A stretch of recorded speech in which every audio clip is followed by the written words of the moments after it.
Okay, in this video I wanted to quickly run through the syllabus for the course Engineering 1301, Introduction to Engineering. Okay, so first of all, I've already introduced myself. I'm Dr. Mike Thompson, and the most important way to contact me is through email. I try to be really responsive to email within at most a day. Okay, so I'll try to get back to you as soon as I can.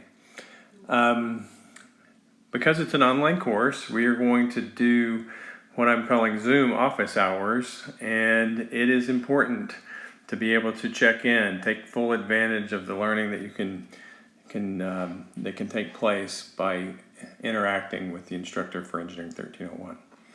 Okay, so we're going to have regularly scheduled times for that and by appointment. So the way I envision this working is we're going to have the course happen asynchronously. We'll talk more about that in a second. But then there's regular times where we'll check in and we'll have discussions about what's going on in class and how I can help you and how you can pitch in and help your classmates. Okay? All right, so the syllabus has a catalog description for the course, and we're looking at topics from engineering disciplines, but it's really emphasizing the process of becoming an engineer. So we're going to work on various things that happen within engineering programs. We're going to work on problem solving. We're going to learn to use Excel. We're going to learn to use the Arduino. Lots of different things that help you develop as an engineer. Okay, so let's quickly go through some of the resources you're going to need. All right, we try to balance, we know Baylor is already expensive, so we try to balance the costs that come with taking a course. We know that textbooks are expensive, and so we try to find something that's reasonably priced so that the whole, when you add it all up, what you need for the course is not too terribly expensive. All right, so the book that we're looking at is Introduction to Engineering Analysis by Hagen. It's made by Pearson, published by Pearson. It's okay to have the online or electronic version of this book, so you can rent that electronically, and I think it's $25, something like that, really reasonable. Okay, another book that we want you to get is Engineering Your Future by Leone and Oakes. Okay, another thing that you might want to do, this is optional, engineering paper. Okay, engineering paper is kind of expensive, but it's something that sometimes is useful because it's got some grids in it that help you set up problems and make drawings and that kind of stuff. So use of engineering paper is optional, but I wanted you to be aware that you could use that. Okay, next, and this is going to be essential for an online class, you're going to need a laptop and a calculator. Okay, so we have recommendations on what laptop you should have for engineering at Baylor. You can click on this link and look at that recommendation. And it's going to emphasize the need for a Windows-based machine. Now, personally, I'm a Mac type of person, so I understand if you're already a Mac person, you might want to stay a Mac person. So for this class, certainly, the use of a Mac is acceptable. In fact, most of the time, people that go the route of a Mac are able to negotiate their way around and figure out how to stay on a Mac. But I just need you to warn you, there are going to be some challenges because most courses are set up for a Windows-based machine, and so that might mean you install a dual boot on your Mac, which is doable, but it's kind of a pain, or you could do some kind of software emulator. Usually my experience is the software doesn't work all that well under an emulator, so the dual boot thing is probably the way to go. Okay, so you can make that decision. You can do a Mac, but there's going to be some challenges. All right, we're going to make use of something called an Arduino kit. It actually is probably a clone of an Arduino processor. More details on this to come. It cost about $40 by the time you add in some shipping. And this will let us do some hands-on stuff that we weren't able to do unless you have a common set of parts. Okay, so The normal 1301 does not use the Arduino kit, all right, but normally, we have more equipment available for doing online experiments that can be done online. We're going to need this kit, okay? And so the good news is the Arduino kit is also used in 1302. So if you buy it now, you won't have to buy it for the next course. Okay, the other thing that we're going to do that's different from a regular version of Engineering 1301 is we're going to use MATLAB. This is not a programming class, so we're not going to use it in the traditional way of writing computer programs, but we're going to use it, okay? You'll see that with MATLAB you can set up some worksheets that help you do calculations and solve equations using symbolic math, and it's just going to be worthwhile to go ahead and install MATLAB on your PC or your computer. Okay, so it's important, don't buy this, it's expensive. Don't buy it because Baylor purchases a license for student use. Okay, the other thing that you're going to need is Microsoft Office. Again, don't buy this, install this using the online installer and instructions you'll get for installing Microsoft Office. Okay, so this one's tricky, SolidWorks. I do want to try to use SolidWorks, but this is really hard to do on a Mac. Okay, if you're going to do it on a Mac, you would have to probably install Windows on the Mac with a dual boot. Okay, so if you go the route of not using a Windows machine, of using a Mac, we'll have to figure out either how to do SolidWorks or a workaround assignment that would take care of that. So SolidWorks is not a major part of the course. It's something I'd like to give you exposure to because we want to do some 3D printing. So if you're really a Mac person, go ahead and stay with a Mac and we'll figure out a solution for SolidWorks. Okay. Because this is an online course, sometimes I'll send you assignments that it'd be really helpful if you could just print those so that you can work on the paper that comes with those assignments. Okay.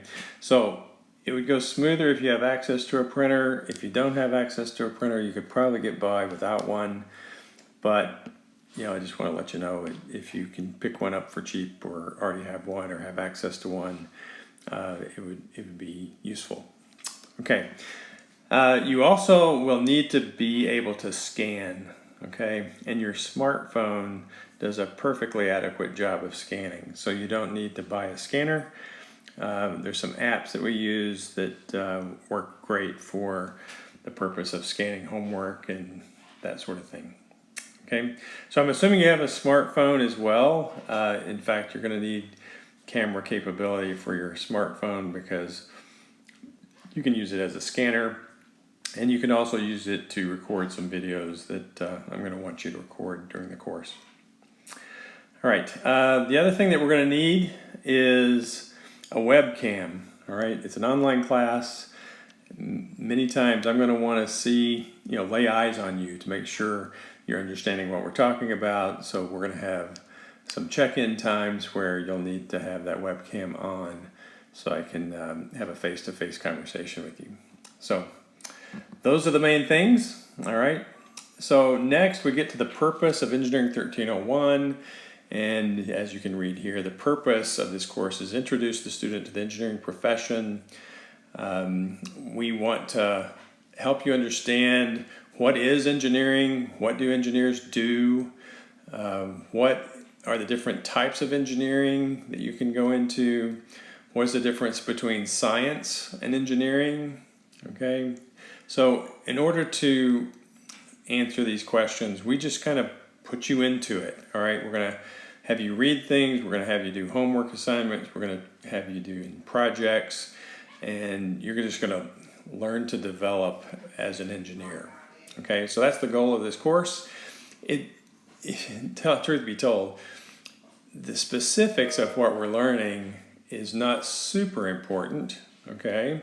We're going to talk about statics and circuits and maybe digital logic, but we could have used other topics to illustrate this process of learning and how to solve problems in a systematic way and do the things that engineers do. Okay, so the process is super important. Okay, so we're going to be working on that.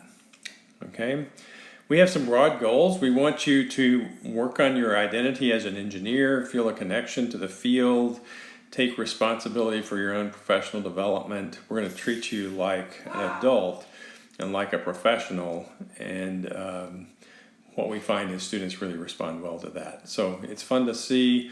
You start from not being an engineer and quickly move into that mindset of being an engineer and developing professionally. Okay, we're going to work on some of the fundamental sets of knowledge and skills that you're going to need. For example, we're going to talk about Excel and how to do things in Excel. We're going to talk about MATLAB, how to set up some calculations in MATLAB. Hopefully, you'll be really interested in these ideas, and it will help you become self-motivated because you'll accomplish this. When you solve a problem, it feels like an accomplishment. When you make a new project and your project works, it gives you self-motivation. Okay, and so we want you to have that confidence to move forward in your other engineering classes. Okay, then in item D, we talk about understanding the relationship between stakeholders. What do engineers do? What do scientists do? What's it take to be a business person, and how does that relate to engineering? We'll talk about technicians and how engineers interface with technicians, and of course we're going to have customers in mind so that when we do design projects we'll have a set of specifications, that sort of thing. Okay, so I'm going to not cover all the objectives, but you can read through this list of objectives where we want you to accomplish certain things in the course. Okay, so some of the major topics that we'll talk about include the design process, and we're going to just throw you right into that. And design is a tricky thing, right? It's a creative thing. There's no one set of ways to do that. And in fact, I would make the argument that design as an electrical and computer engineer looks a little bit different than design as a mechanical engineer, for example. So we'll talk about those things. Okay, we'll bring up some of the ethical behaviors and things that come up in the practice of engineering. Well, I've already mentioned this. We're going to talk about Excel. We're going to do a little bit of circuits. We're going to do a little bit of what mechanical engineers do, statics, and some heat transfer and fluid mechanics, and a little bit of thermodynamics. We're hoping to use 3D printing software. We're going to do the Arduino. I didn't mention that in this list, but you get the idea. We're going to do lots of things in the course. Okay, now the details about the online part. It's going to be asynchronous delivery, which means I'm going to give you a set of things to do every week with due dates, and you're going to go through this in something called Canvas. Okay, and so with Canvas there'll be a module that you complete for every week. You'll see how that works, and it'll help you keep organized in the course. Okay, so I do plan to have weekly check-in times, at least a couple of times a week, where you can check in with me to tell me how things are going. We can solve any problems that you might have to get you resources where you might need help with a certain problem, that kind of thing. Okay, so weekly check-in times will also happen. Okay, when you set up your Canvas page, we'll talk about this when we do a weekly check-in. You're going to have to set up the notifications.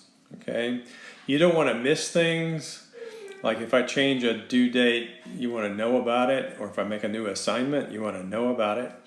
However, if you have the notification set wrong, you'll just be getting pinged all the time. You know how irritating that is when notifications are set too stringently. Okay, so you can play around with those. These are the recommended settings that I grabbed from another professor, but you can set that up as you like. All right. Next on the list here is something called Gradescope. Gradescope is an online service that helps organize the grading and submission of materials. Okay, so you'll submit some things onto Gradescope, and then I'll be able to grade those and give you feedback. So we'll talk about how that works as well when we get the course up and running.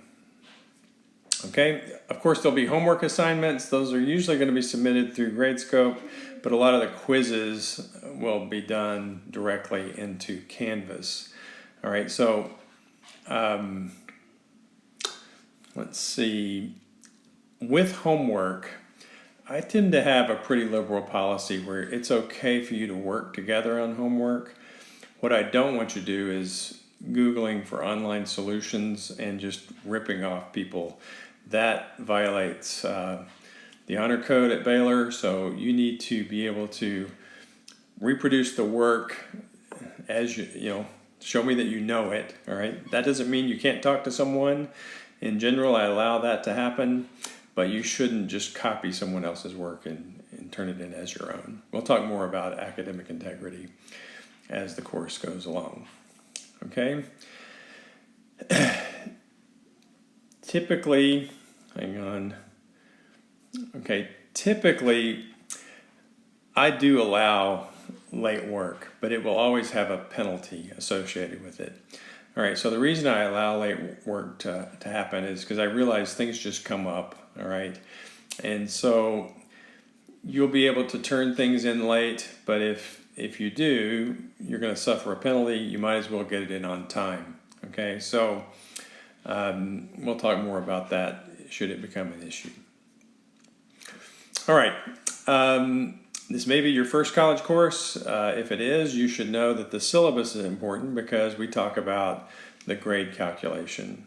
All right, so there's actually going to be an Excel homework where you set up an Excel spreadsheet that shows how to calculate the grades. But basically, we're going to take what I call assignments, which would be homeworks, labs, other. I say other. I should put quizzes down here. All that adds together to 25% of the course. Okay. Then we're going to have 3 exams, 15% each. So of course exams are important. Then we're going to have a design project. All right, that happens towards the end of the course. That's going to count for 10% of your grade. And then we have a final exam that's 20%. Okay. All right. So